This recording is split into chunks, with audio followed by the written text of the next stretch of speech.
Hello, everyone, and welcome to the Debrief on ABC News Live. I'm Kimberly Brooks. Thanks so much for joining us. The weather is not letting up. Arkansas is in a state of emergency after their levee broke. Plus, President Trump is putting new tariffs on Mexico. And we're talking about Game 1 of the NBA Finals. But first, here are your headlines.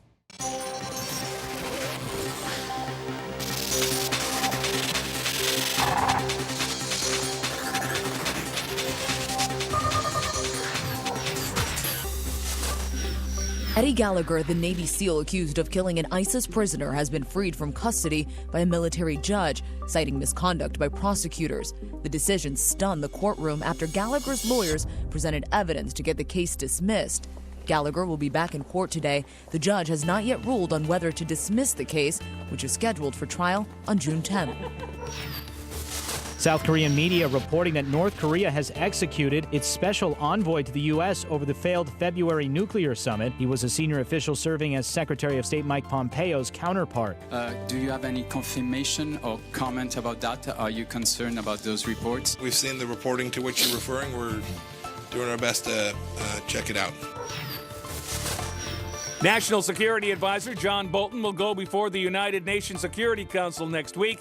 What he says is evidence that Iran was behind sabotage on oil tankers in the Persian Gulf region and an attack on a Saudi oil pipeline. A mother of 5 from Connecticut has now been missing for 1 week. The case of Jennifer Dulos is reportedly being treated as a homicide. Published reports also say investigators found blood in her home, leading them to believe Dulos is the victim of a violent crime. For the last 2 days, police have searched a park near the location where her vehicle was found. Last night, a prayer vigil was held in the town where Dulos lives. With the Supreme Court weighing whether there should be a citizenship question on next year's census, the American Civil Liberties Union told the court there's smoking gun evidence the administration is lying about the question's purpose.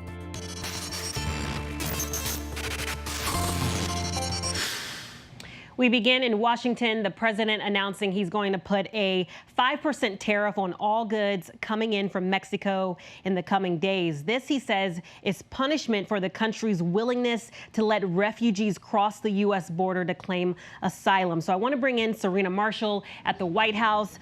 Serena, are tariffs really the way to curb a humanitarian crisis?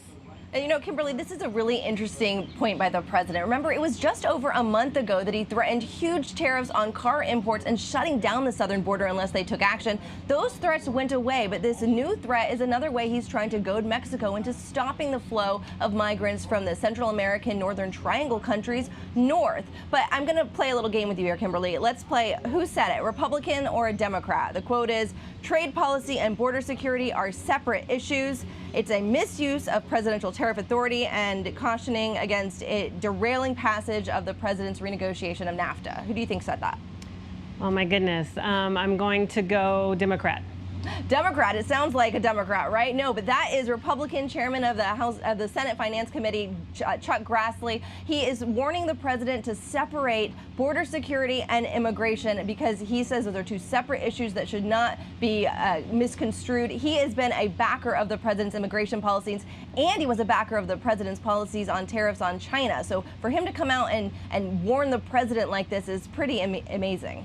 That is pretty interesting. And Serena, I just want you to remind our viewers, I mean, this tariff is being placed on Mexico, but this is really a tax on U.S. consumers, right? Yeah, that's right. Tariffs go on the product that are being imported into the United States, but those companies aren't going to absorb that cost. They're going to pass it down to the consumers in the way of increased prices. We already are seeing stocks getting hit by this with the auto imports. Those car companies, their stocks are down. Chipotle, if you're a fan of Chipotle, those stocks are also slightly down over concerns of the increased price of avocados. So really, you will feel this. And we import a lot from Mexico. They're one of our largest trading partners, everything from avocados and tomatoes and fruits and vegetables to rugs and cars. So you can definitely bet consumers will feel this. And just quickly still on this, how has Mexico officials responded to this? Well, Mexican officials says they don't deserve this kind of treatment. They aren't going to respond with desperation, but they are sending a team to Washington to hopefully negotiate with the White House. All right, and also while we have you, some news out of North Korea. There's reports that a senior official that was involved in the nuclear negotiations was executed. How do we know this to be true? Well, we don't know that it's actually confirmed yet. This is reporting out of a South Korean newspaper that they had confirmed that these officials who were part of the negotiations, part of the Hanoi summit, were executed following the fact that that summit really didn't move the ball forward in the way that they wanted it to. But it's not confirmed firmly, but remember, this is North Korea. Kim Jong-un is a dictator, and so the fact that that is being reported out of North Korea and South Korea is something we should be paying attention to.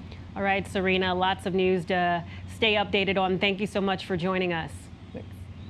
All right, guys, and the abortion debate continues. As we've been reporting, lots of states in the South are passing these so-called heartbeat bills, banning abortions after a fetal heartbeat is detected. That could be as early as 6 weeks into the pregnancy, and in some states, there are no exceptions for rape or incest. So I want to go to Steve Osunsami in Atlanta with more. Steve?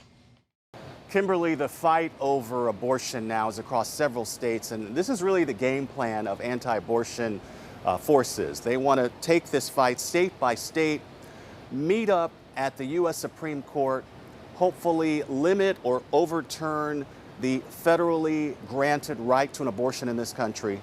And then what they've done state by state will then hold. In Missouri, that has already passed its own laws severely restricting abortion to as early as 6 weeks.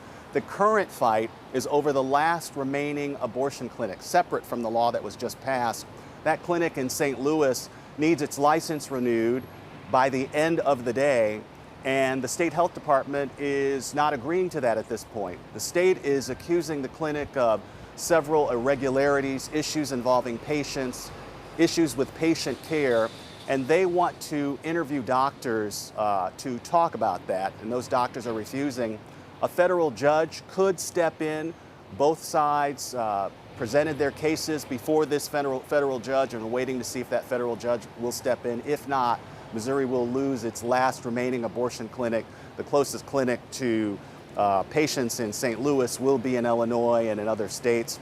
In Louisiana, the governor there, a Democrat, signed a similar law, heartbeat law as they're calling it, restricting abortion to as early as 6 weeks. And here in Georgia, the big story today is about the movie and film industry. It is a huge business here, gigantic business that has been brought to this state via tax breaks to the film industry. And some of the biggest names in film and television, NBC Universal, CBS, Showtime, Warner Brothers, Disney, the parent company of this network, are all expressing concerns about productions in this state, saying that they may no longer bring them to this state if the current law restricting abortion holds. And just to put this in perspective, some of the biggest movies in the world have been filmed here. The Avengers series, The Hunger Games. Warner Brothers is currently filming The Conjuring 3 here. And in a statement, they too say they are watching this closely, and if the law holds, they may no longer film in Georgia. Kimberly? All right. Thank you, Steve. Pretty controversial there. Okay, guys, we're moving on to weather. The tornadoes have been nonstop. There's been almost 400 reported in the last 2 weeks. And of course, lots of rain, which brings us to Arkansas, the latest state to experience massive flooding after their levee broke on the Arkansas River early this morning. So I want to go to Adam King with our affiliate KATV in Arkansas with more. Adam? I'm Adam King here in Dardanelle for ABC News Live. We're getting the latest updates and information from this historic flooding in Arkansas. We just talked to the Yell County judge who told us that right now there's a bit of a holding pattern for Dardanelle. There was a levee breach early this morning that continued to get worse as the morning went on, and that's actually caused river levels in Dardanelle to fall just a little bit. So at this moment, we don't expect anything to happen in Dardanelle just yet, but the judge did tell me that they are expecting a surge of water a little bit later to come from the bayou side. So they're actually going out right now to one of the local highways, some of the bridges, doing some sandbagging operations there. They just want to make sure that they have everything in place in case that surge of water comes that they're anticipating for a little bit later. They do say that if anybody has any places where they feel like it's iffy, just to get out cut ties and get going. They're trying to keep everybody safe. And right now at City Hall in Dardanelle, there's just people coming in, leaving, all kinds of pace. But everyone who's leaving City Hall to get out to the people is leaving very quickly. Sheriffs are out right now as well. So we're giving some evacuation notices to people around the area, letting them know that it may be time to get up and go very soon. We'll keep an eye on this and make sure we bring you the latest. I'm Adam King in Dardanelle. You're watching ABC News Live. All right, Adam, thank you so much. So devastating for sure. So we're going to get a national forecast with Ginger Z. Ginger? Kimberly, thank you. How about we start with the forecast that it has a couple of dry days for areas that have been so tortured by all of that rain, of 14 days of it, really. But then more rain in the forecast, Kimberly. Watch this, okay? So this is the Keystone Dam in Oklahoma. Along the Arkansas River, we've seen so many issues. It looks like it's just out of control there for a reason, because they're letting it out, hoping to save towns downstream, but they're not too hopeful because they think this actually could break going into the weekend. And they're not alone. There are other places dealing with that too, which we'll get to in a moment. First, though, the flash flooding in Philadelphia, rescues there as people were stuck in the water. I think we'll see more of those today, and I'll show you the area to watch out for that. Damaging wind, taking down trees, putting into cars and homes. This was in Unionville, Virginia. So who has to look out going into this weekend? Well, first of all, even when it's not raining, don't forget that the water's still moving downstream. From the Mississippi to the Missouri to the Arkansas, you have major issues. You see that green there? That was a flash flood warning in one of the towns that could see another dam breach just south of Kansas City. Rain up to 4 inches. This is going to be a problem for Oklahoma and Arkansas along the Arkansas River Monday through Wednesday next week. And then the severe storms forecast. I promised you this too. Other people will see damaging wind today. I think it's going to be, say, Green Bay down to nearly Milwaukee, but then over to, say, Grand Rapids, Michigan, Holland, Michigan could end up with some of these damaging winds. And Richmond down to Wilmington, there's another pocket. You could even see some hail in there. And yes, always an isolated tornadoes in it. Hail, speaking of, this is actually in the southwest because this is where the storms are forming and then they kind of move off into the plains and Great Lakes. Arizona, seeing hail covering the ground. Kimberly, have a great weekend. All right, Ginger, you too. Thank you so much. We're moving overseas to Mount Everest. We've been talking about this story all week, how dangerous it's been for climbers trying to reach the summit because of overcrowding and some of the climbers lacking experience, which was causing delays. So 11 people have died this year as a result. I want to bring in Alex Pankow, who successfully climbed Mount Everest this year. Alex, first, it's amazing that you've accomplished this and now learning the conditions that people face up there. It's nothing short of a miracle, right? Well, first off, thank you for having me. And it was definitely the toughest physical and mental challenge of my life. Absolutely. So you've seen the reports about the situation there. Is there anything that you can offer up that sort of gives us a deeper insight into what this trek is actually like? Right. Well, this actually happened in 2012. You know, the fact of the matter is, yes, you have a lot of people, but last year you had 11 great weather days in a row, so you didn't really hear about this. This year we had only a few weather days, and what's really happened is it's not about the crowds, it's about how climbers move. And there are a lot of climbers who put a low price on their life when they sign up with budget operators that don't have enough resources for contingencies or flexibility if things arise. So when these climbers aren't turned around by their operators and don't have sufficient oxygen, you know, it creates a bottleneck, which certainly presents a danger to other climbers. So I'd say it's a quality over quantity issue. But we were lucky. We actually, with an experienced operator, waited an extra day. And all those pictures you see, we were a day behind that and had a beautiful summit day. That's amazing. It has to be incredible. I want to ask you, how crucial is it to be very skilled when you're going out on this climb? Oh, it's incredibly important. First off, you need to physically test yourself at high altitude. And I'd say, you know, another 8,000 meter peak like Cho-Oyu, a lot of people think Kilimanjaro and Elbrus are substitutes and experience for going on Everest. And it's not. You need to be able to move well. You need to be self-sufficient. And if you go with a good guide operator, they're not going to accept you unless you're qualified for that climb because they really care about their reputation. So I wouldn't cheap out on the training, I wouldn't cheap out on your experience, and I wouldn't cheap out on the operator you choose to go with. So, Alex, I don't want anyone to be confused. Mount Everest is not the only mountain you've climbed. I want you to tell us about that because you've been climbing for a good cause and you've been on many mountain summits. Yeah, so I'm trying to do what's called the Explorers Grand Slam. It's climbing the 7 highest mountains on each continent and cross-country skiing to both the North and South Pole. I have just Denali left. and I've been doing it to raise $1 million for Lurie Children's Hospital in Chicago. I had a brain tumor there as a kid, and I'm trying to give back. All the climbs I do, I pay for out of pocket, so all the funds go directly to the hospital. We're just shy of $500,000 raised. I'd really like to get there by the time I'm back from Denali. And the kids, they have these incredible mental and physical challenges, and their attitudes, they do it with a smile on their face. It's incredible, and theirs isn't a choice like mine, so it's great to give back. And you said you had one more left. When do you actually leave for Denali? I leave in June 8th, so about a week now. Actually, exactly a week. Oh, my goodness. Well, have an incredible time, and I think it goes without saying for me to say be safe, okay? Thank you so much, and thanks for having me. Thanks for being on the show. We appreciate it.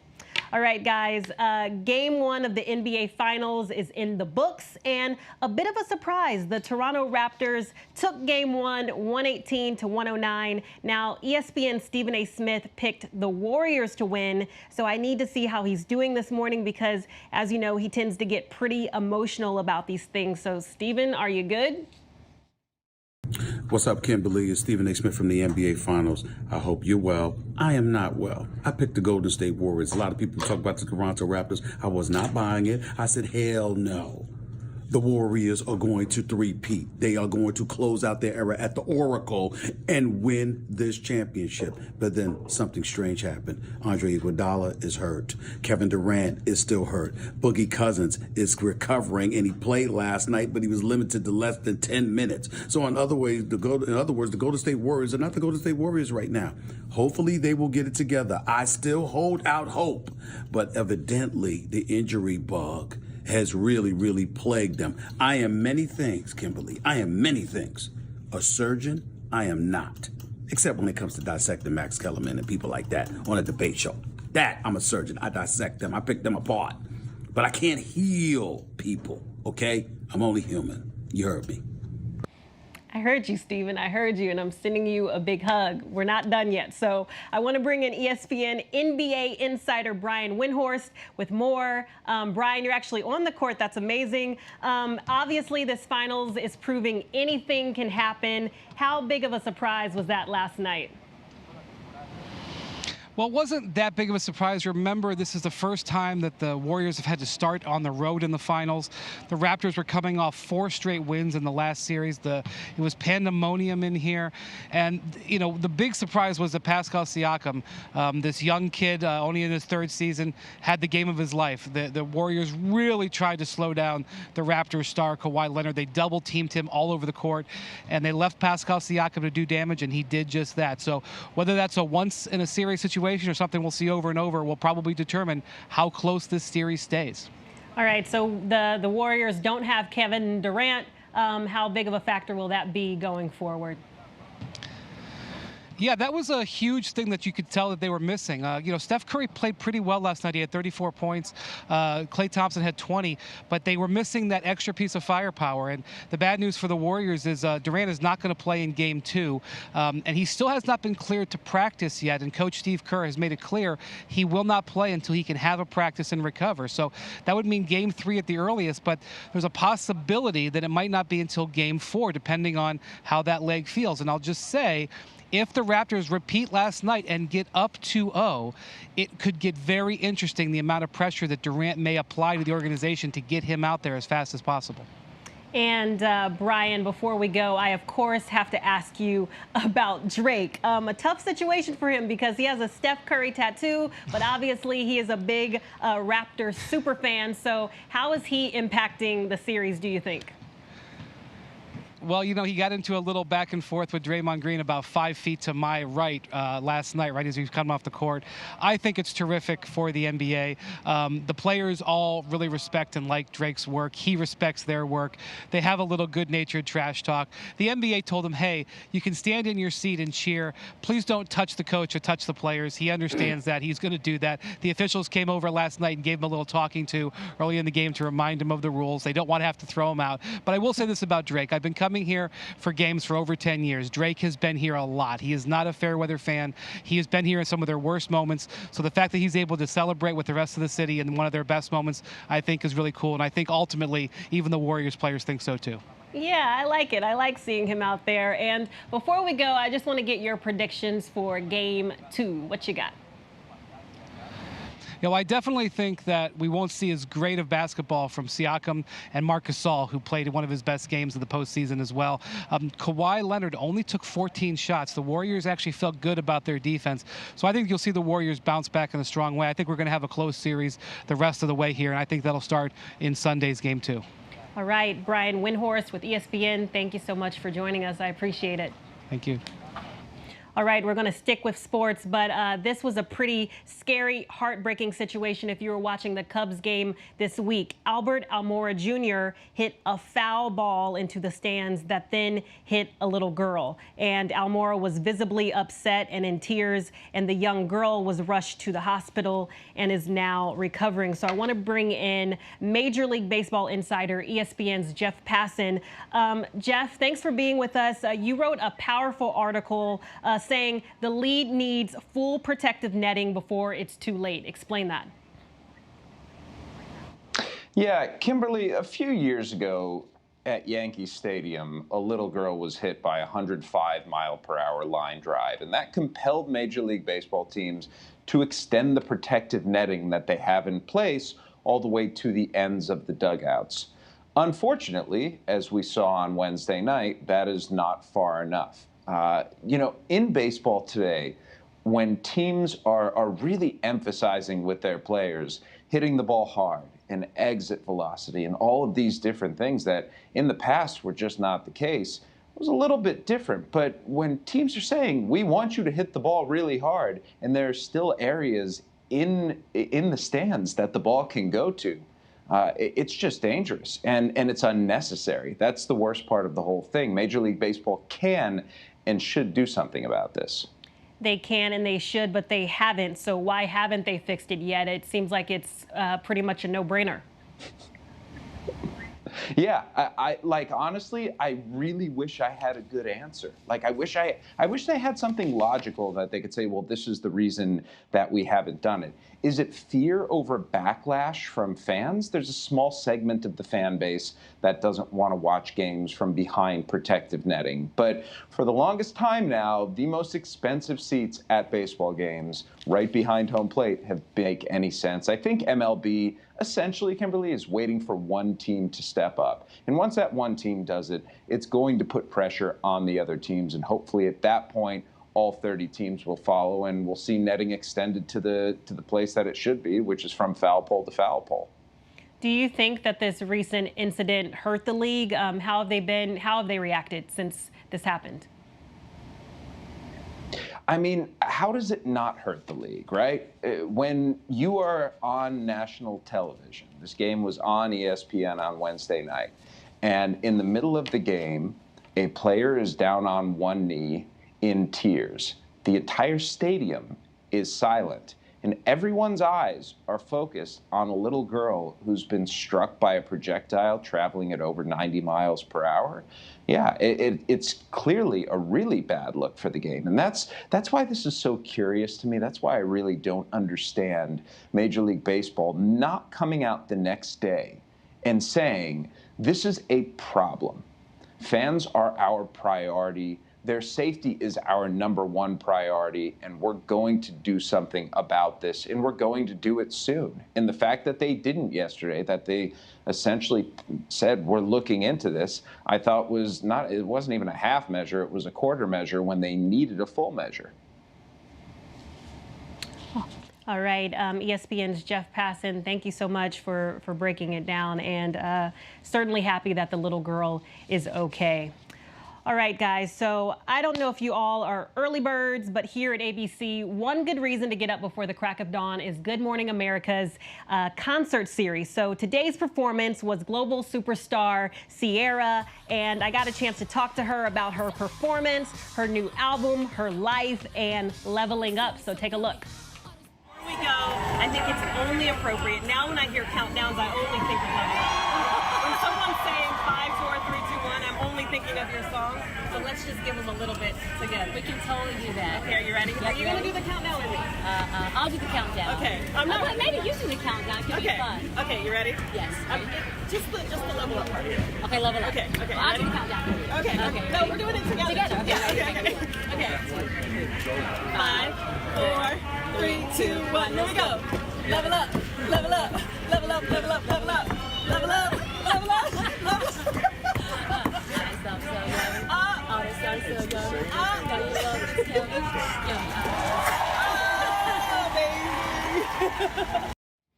It was so much fun. And if you didn't know this, when Sierra finished her performance, she was actually getting on a plane back to Boston because she's taking business classes at Harvard.